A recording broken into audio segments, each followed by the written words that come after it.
तो हेलो, स्वागत है। कंस्ट्रक्टर की जब हम बात करते हैं तो ये किसी भी क्लास का यानी बस सी शार्प में नहीं, किसी भी प्रोग्रामिंग लैंग्वेज में कंस्ट्रक्टर वो होता है जो जब ऑब्जेक्ट जो है ना सब पहली बार जो है इनिशियलाइज होगा यानी पहली बार क्रिएट होगा तो उसमें कुछ कुछ मैंडेटरी फील्ड्स वगैरह होंगे, कुछ वैल्यूज वगैरह होंगे। ठीक है, तो वो क्या वैल्यू होंगे, इनिशियल वैल्यू क्या होगी, इनिशियल उसकी प्रॉपर्टी क्या होगी, वो सारा चीज सेट करने के लिए कंस्ट्रक्टर का यूज होता है। ठीक है, तो पिछले वीडियो में हमने कंस्ट्रक्टर को मतलब थोड़ा बहुत देखा था कि एलिफेंट का जब ऑब्जेक्ट हम क्रिएट करते हैं तो उसमें कंस्ट्रक्टर कैसे जो है कि काम करता है। तो उसको कंस्ट्रक्टर को जो है कि अब थोड़ा हम बारीकी से देखते हैं, उसकी बारीकियों को समझते हैं कि उसमें क्या क्या होता है, कैसा होता है, क्या क्या चीजें होती हैं। ठीक है, तो जनरली कंस्ट्रक्टर हमारा 5 तरह का होता है। एक तो डिफॉल्ट होता है, एक स्टैटिक होता है, एक प्राइवेट होता है, एक पैरामीटराइज्ड होता है, कॉपी कंस्ट्रक्टर होता है। ठीक है, इंटरव्यू में अक्सर करके सवाल ये होता है कि व्हाट इज कंस्ट्रक्टर। इसको अगर आप ऐसे बोलोगे तो भाई constructor use to construct the object, यानी उसमें जो भी इनिशियल वैल्यूज वगैरह सेट करना है वो सारा सेट करके वो ऑब्जेक्ट बनाता है। ठीक है, तो कंस्ट्रक्टर के जो टाइप होते हैं यानी उसमें डेफिनेटली दूसरा सवाल आपका आएगा कि कंस्ट्रक्टर के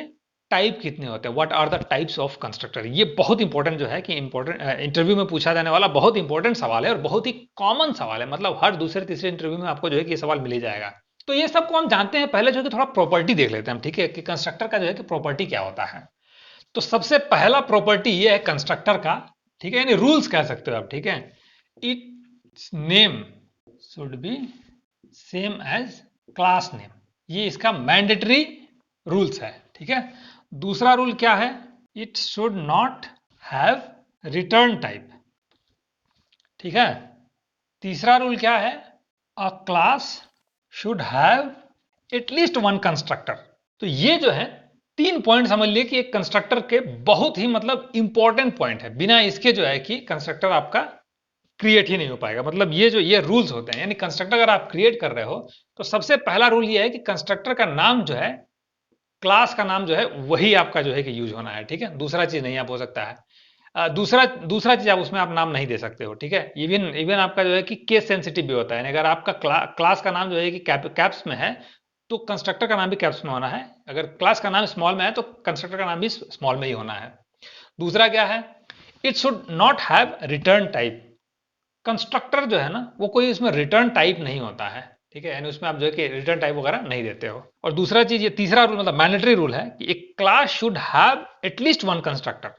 मतलब अगर आप एक क्लास क्रिएट कर रहे हो तो उसमें मिनिमम एक कंस्ट्रक्टर तो क्रिएट करना ही है। मतलब आपको एक ना एक कंस्ट्रक्टर तो जो है कि रखना ही पड़ेगा। ठीक है, लेकिन बहुत सा ऐसा होता है कि लोग नहीं रखते हैं। ठीक है, तो जब नहीं रखते हैं तो वहां पे क्या क्या करता है, कंपाइलर आता है, बोलता है कि भैया ऐसा है, तुमने कोई कंस्ट्रक्टर रखा नहीं तो ऐसा है, हम ही जो है कि एक कंस्ट्रक्टर रख देते हैं। तो उसी को बोलते हैं डिफॉल्ट कंस्ट्रक्टर। ठीक है, जो डिफॉल्ट कंस्ट्रक्टर आपने कुछ लिखा नहीं है तो कंस्ट्रक्टर क्या, कंपाइलर क्या करेगा, एक कंस्ट्रक्टर क्रिएट कर देगा आपके लिए। यानी आपका जब क्लास जब कंपाइल होगा तो वो एक कंस्ट्रक्टर के साथ कंपाइल होगा। ठीक है, तो हम जो है कि स्टार्ट करते हैं डिफॉल्ट कंस्ट्रक्टर से, देखते हैं डिफॉल्ट कंस्ट्रक्टर क्या होता है। डिफॉल्ट कंस्ट्रक्टर जो है जनरली यानी आपका पहला कंस्ट्रक्टर होता है, यानी क्लास का नाम। जैसे मान लीजिए कि आपने एक क्लास क्रिएट किया है, एलिफेंट ही लेते हैं हम। ठीक है, और इसके पास एक प्रॉपर्टी है स्ट्रिंग कलर और INT एज। हमारे पास ये जो है कि इसके प्रॉपर्टी है। ठीक है, ये आपका गेटर है, ये आपका सेटर है। एज जो है ये भी मान लीजिए कि गेटर है, सेटर है। ठीक है, तो अब इसमें जो है कि मान लीजिए मेथड वगैरह है इसका, हम ये दो प्रॉपर्टी ही मतलब यूज करेंगे इसमें। तो अब इसमें जो है कि यानी डिफॉल्ट कंस्ट्रक्टर क्या होगा, अगर आप जो है कि इसको डायरेक्टली आप ऐसा रख के इसको कंपाइल कराते हो तो ऑब्वियसली अगर मान लीजिए कि आप ऑब्जेक्ट बनाओगे इसका तो कैसे बनाओगे। ठीक है, एलिफेंट ELE मान लीजिए आप देते हो। ठीक है, ये कुछ ऐसा मतलब ऑब्जेक्ट का नाम देते हो, इक्वल न्यू एलिफेंट। आप जब ये लाइन लिखते हो राइट, तो आपको ये ध्यान रखना है कि ये जो है ना ये क्लास का नाम है और ये जो है कंस्ट्रक्टर का नाम है। मतलब जो आपने कंस्ट्रक्टर क्रिएट किया है उस कंस्ट्रक्टर को यहां पे आप मेंशन कर रहे हो। ठीक है, तो इसीलिए हमारा पहला रूल क्या था कि कंस्ट्रक्टर का नाम जो है क्लास का नाम ही होना चाहिए, तो ये वही होता है। डिफॉल्ट कंस्ट्रक्टर में क्या होता है, क्योंकि अब हमने यहाँ पे कोई तो कंस्ट्रक्टर तो लिखा नहीं है, फिर आप इसको एक्सेस कैसे करोगे, मैं बता ना। कंपाइलर जो है पहली बार में क्या करता है, इसको डिफॉल्ट बाय डिफॉल्ट इसको क्रिएट करेगा। अगर आपने क्रिएट नहीं किया तो वो कंस्ट्रक्टर उसको क्रिएट करके उसके बाद कंपाइल करेगा, तभी ये हमारे पास अवेलेबल रहता है। ठीक है, उसको आप चाहें तो आप खुद भी क्रिएट कर सकते हो। उसके लिए आप क्या करोगे, अब आपके पास क्योंकि ये दो प्रॉपर्टी है तो यहां पे आप क्या करोगे, पब्लिक या पब्लिक प्राइवेट जो भी बनाना चाहते हो बना सकते हो, लेकिन ऑब्वियसली बाहर से अगर आपको एक्सेस करना है तो उसके लिए आपको ये पब्लिक बनाना पड़ेगा। तो पब्लिक एलिफेंट, ये आपका डिफॉल्ट कंस्ट्रक्टर आप बनाने जा रहे हो, ठीक है। ये डिफॉल्ट कंस्ट्रक्टर में आप क्या करोगे, कलर इक्वल, मान लीजिए कि आप दे देते हो ब्लैक, ठीक है। एज इक्वल दे देते हो 10, ये आपका बन गया। और ये इसका बॉडी मान लीजिए कि यहाँ नीचे कहीं जो है बंद है, ठीक है। ये मान लीजिए यहाँ पे बंद है। तो अब जो है ये हम हटा देते हैं यहाँ से, ठीक है। ये थोड़ा कंफ्यूजिंग कर रहा है, बट हाँ ये याद रखिएगा कि कॉल जो है ऐसे ही होता है।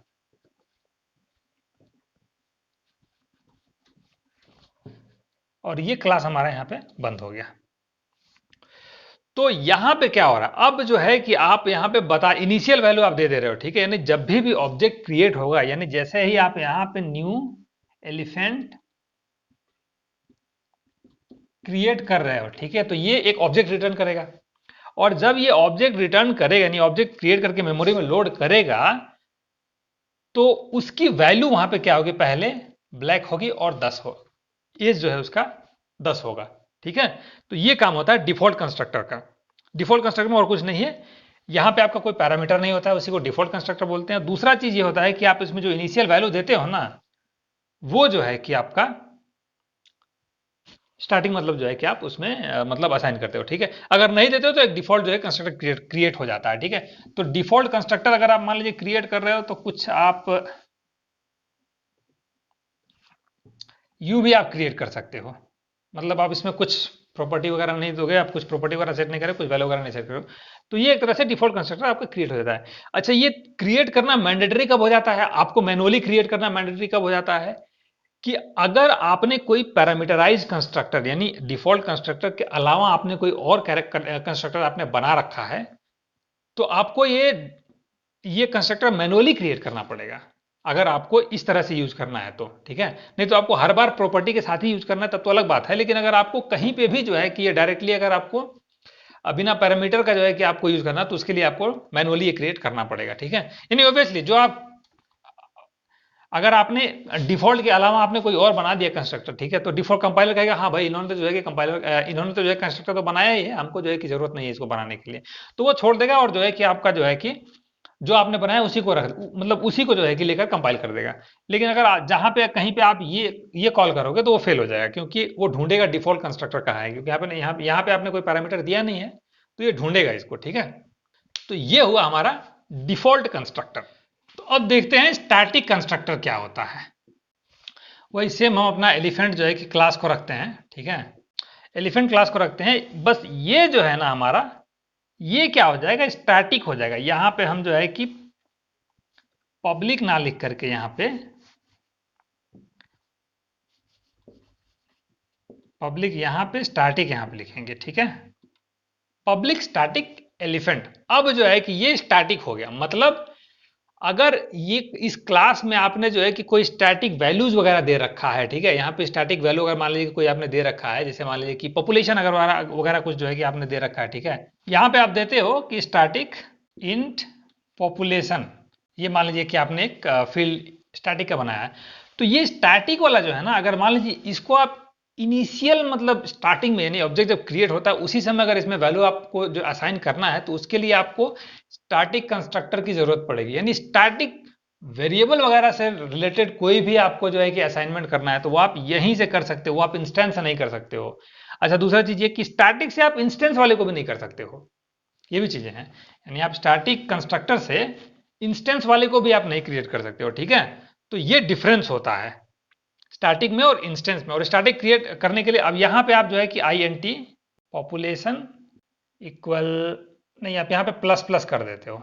हम मान लीजिए कि ये इसको इंक्रीमेंट कर रहे हैं ना, जितना जो है कि ये INT नहीं होगा भाई, यहाँ पे ये हमारा जो है कि स्टैटिक एलिफेंट का जो ये कंस्ट्रक्टर है, स्टैटिक कंस्ट्रक्टर, इसमें हमने पॉपुलेशन को प्लस प्लस कर दिया। यहाँ पे हम स्टैटिक इन पॉपुलेशन इक्वल क्या करते हैं, 0 रख देते हैं। तो यहाँ पे ये जो है कि अब जितनी बार ऑब्जेक्ट क्रिएट होता जाएगा वो इंक्रीमेंट होता जाएगा, ठीक है।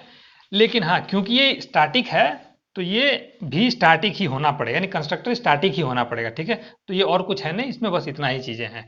यहाँ पे आप इन दोनों को नहीं आप एक्सेस कर सकते हो, क्योंकि भाई ऑब्वियसली ये इंस्टेंस प्रॉपर्टी है, ये स्टैटिक प्रॉपर्टी है, ठीक है। और यहाँ पे क्या हो रहा है, ये स्टैटिक स्टैटिक कंस्ट्रक्टर में आप बस स्टैटिक प्रॉपर्टी को ही यूज कर सकते हो, ठीक है। ये मान लीजिए अगर आपका ये प्रॉपर्टी भी अगर इसको बनाते हो, वैसे तो ये फील्ड है, यानी स्टैटिक फील्ड या प्रॉपर्टी जो भी है उसको आप जो है कि स्टैटिक कंस्ट्रक्टर से ही उसको आप एक्सेस कर सकते हो, उससे बाहर से आप उसको एक्सेस नहीं कर सकते हो, ठीक है। इसके बाद देखते हैं प्राइवेट कंस्ट्रक्टर क्या होता है। अब प्राइवेट जैसा नाम है भाई, वो भी तो हमारे ऑब्जेक्ट क्रिएशन को ही जो है कि वो रोक देता है, प्राइवेट। तो यानी यहां पे क्या होता है, इंस्टेड ऑफ ये पब्लिक, ये जो है प्राइवेट होगा। अगर ये प्राइवेट हुआ, ठीक है, तो यहां पे आप ऑब्वियसली वो फिर से जो है कि स्टार्टिंग इनिशियल वैल्यू ही आप यहां पे स्टार्ट करोगे, मतलब इनिशियलाइज करोगे, ठीक है, ठीक है। यानी ये इनिशियल वैल्यू जो भी है उसको आप यहाँ पे अपडेट होगा, मतलब जो भी इनिशियल वैल्यू आप देना चाहते हो वहां पे दे सकते हो। लेकिन लेकिन लेकिन ये प्राइवेट है। प्राइवेट का मतलब क्या है कि भाई ये एक्सेसिबल नहीं होगा इस क्लास से बाहर। मतलब आप जाहिर सी बात है मेन वगैरह क्लास से या फिर किसी और क्लास से आप ये लाइन को एक्सेस कर रहे हो तो ये एक्सेसिबल नहीं होगा, यानी ये आपका वैलिड नहीं है वहां पे। क्यों वैलिड नहीं है, क्योंकि भाई ये प्राइवेट आपने बना दिया है। तो ये हम जनरली कब बनाते हैं, जब हम अपने क्लास का ऑब्जेक्ट क्रिएशन को मतलब रेस्ट्रिक्ट करते हैं, यानी आप जो है कि ऑब्जेक्ट क्रिएट नहीं कर सकते हैं इस क्लास का, कर तो सकते हैं लेकिन क्लास के अंदर से किसी मतलब मेथड वगैरह के जो है कि किसी स्टैटिक मेथड वगैरह से जो है कि उसको आप कॉल कर सकते हैं, डायरेक्टली आप उससे कॉल नहीं कर सकते हैं, ठीक है। तो ये मोस्टली जब वो फैक्ट्री पैटर्न वगैरह जब यूज होता है ना, तो वहां पे जो है कि आप कंस्ट्रक्टर से आप जो है कि ऑब्जेक्ट नहीं क्रिएट करते हो, सिंगलटन पैटर्न वगैरह होता है, वो सारी चीजें जहाँ पे होती है वो सब जब यूज होता है, तो वहां पे आप जो है कि ये कंस्ट्रक्टर को प्राइवेट कर देते हो। उसके बाद इसको बाहर से आप कोई उसका मेथड होता है, मेथड से आप उसको डायरेक्टली कॉल करते हो। तो ये अब सारे थे अभी इतने जो हैं कि मतलब बिना पैरामीटर वाले थे, ठीक है, यानी स्टैटिक था, जो भी डिफॉल्ट था प्राइवेट था, ये बिना पैरामीटर वाले थे। अब हम जो है देखते हैं कि भाई पैरामीटराइज्ड कंस्ट्रक्टर भी मतलब बना सकते हैं ना, यानी अभी तक जो है कि जो हमारा यहाँ पे कंपाइल टाइम में ही हम जो वैल्यू दे रहे थे वो थे, अब हम रन टाइम में वैल्यू देंगे। यानी जब हम कंस्ट्रक्टर को कॉल कर रहे हैं वहीं पे जो है कि हम वैल्यू असाइन करेंगे और उस वैल्यू को यहाँ पे सेट करेंगे, ठीक है। तो उसको हम बोलते हैं पैरामीटराइज्ड कंस्ट्रक्टर। पैरामीटराइज्ड कंस्ट्रक्टर यहां पे क्या होता है, ऑब्वियसली इसको हमें पब्लिक ही बनाना पड़ेगा, ठीक है। हम वापस इसको पब्लिक लाते हैं, इसको हम वापस से पब्लिक कर देते हैं, और ये पॉपुलेशन को यहाँ पे हम एक्सेस नहीं कर सकते हैं, राइट। इंस्टेंस वाले में नहीं एक्सेस कर सकते हैं। यहाँ पे हम मान लीजिए कलर ही लेते हैं, ठीक है। Colour equal black, age equal मान लीजिए कि हमारा 10 लिए हैं, 10 साल का मान लीजिए है वो इनिशियली। अब यहाँ पे क्या हो रहा है, अच्छा नहीं नहीं नहीं ये चीज, अब यहाँ पे मान लीजिए कि ये हम, अब भाई ये तो भाई जितनी बार ऑब्जेक्ट क्रिएट होगा, ठीक है, उतनी बार ये ब्लैक ही असाइन करता है, वो 10 ही असाइन करता है। लेकिन हम क्या कर रहे हैं, नहीं भाई हम जो है अब रन टाइम में हम वहां से वैल्यू देंगे जहां से हम ऑब्जेक्ट क्रिएट करेंगे, वहीं से हम वैल्यू देंगे। तो यहां पे आप क्या करोगे, स्ट्रिंग कलर ये दे देते हो, ठीक है।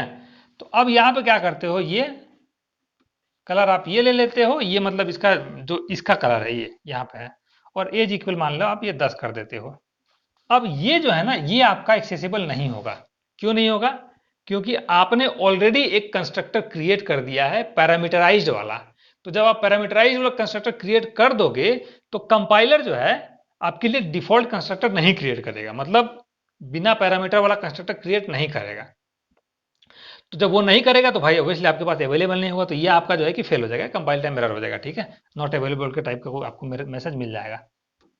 तो यहां पे हम क्या कर रहे हैं, यहां पे हम ब्लैक पास कर रहे हैं, ठीक है। अब जब ये ब्लैक पास किए हमने, तब ये ब्लैक से जो है कि हमारा यहाँ एक कलर में असाइन हो जाएगा, और ये कलर जो है जो भी हमने यहाँ पे पास किया है वो इसमें असाइन हो जाएगा, ठीक है।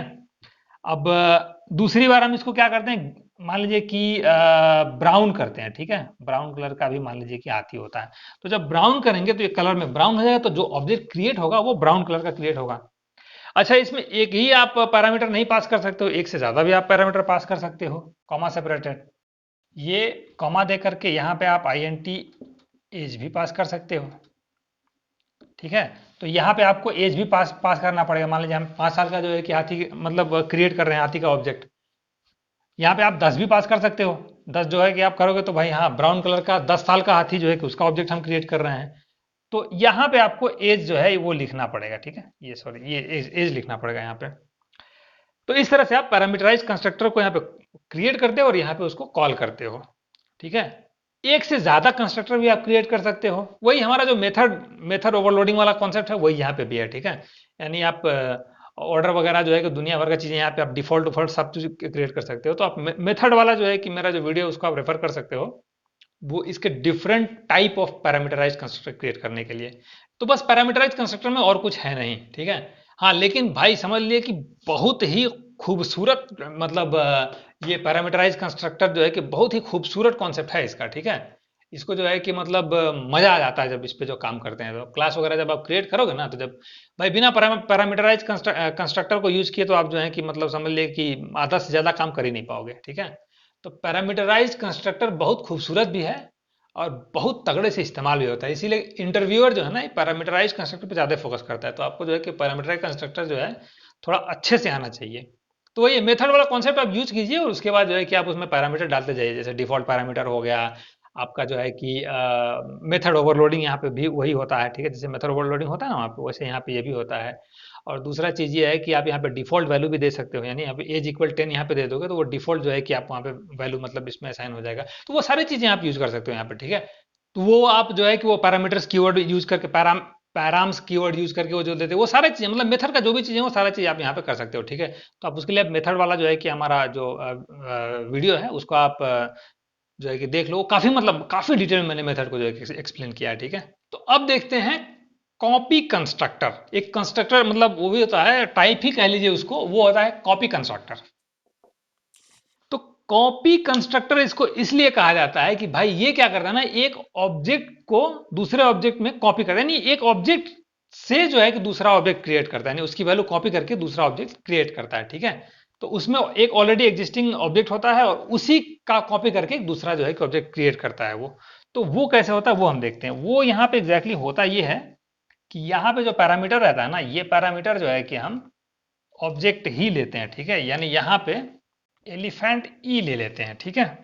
और इसमें यहाँ पे क्या करेंगे, E dot colour E dot age, ठीक है, ये यहाँ पे होगा। और यहाँ पे मान लीजिए कि आपने ऑलरेडी एक एलिफेंट यहाँ पे कहीं से क्रिएट कर रखा है, तो वहाँ पे आप क्या करोगे, उसको ये एलिफेंट जो ऑब्जेक्ट होगा ना वही आप पास कर दोगे। तो अब इसी टाइप का यानी इसी का जो भी मतलब वैल्यू आपने दिया है वही वैल्यू लेकर के जो है कि वो दूसरा ऑब्जेक्ट क्रिएट कर देगा। यानी मान लीजिए कि आपने ये एन एलिफेंट मान लीजिए आपने क्रिएट किया है, ठीक है, इक्वल यहाँ पे आपने एलिफेंट लिखा हुआ है, एलिफेंट क्लास आपने यहाँ पे लिखा हुआ है। तो एन एलिफेंट जो आप लिखोगे, an elephant equal new elephant, और ये पहले कहीं पे आपने क्रिएट किया तो वो ऑब्जेक्ट यहाँ पे पास करो। तो इसी का वैल्यू यानी इसी का कलर का, इसी के एज का, बाकी और सारे प्रॉपर्टी अगर आप यहाँ पे दिए हो तो उसका प्रॉपर्टी का, ठीक है, वो सारे प्रॉपर्टी को कॉपी करके ये नया एन एलिफेंट जो है कि क्रिएट कर देगा, ठीक है। ये होता है कॉपी कंस्ट्रक्टर।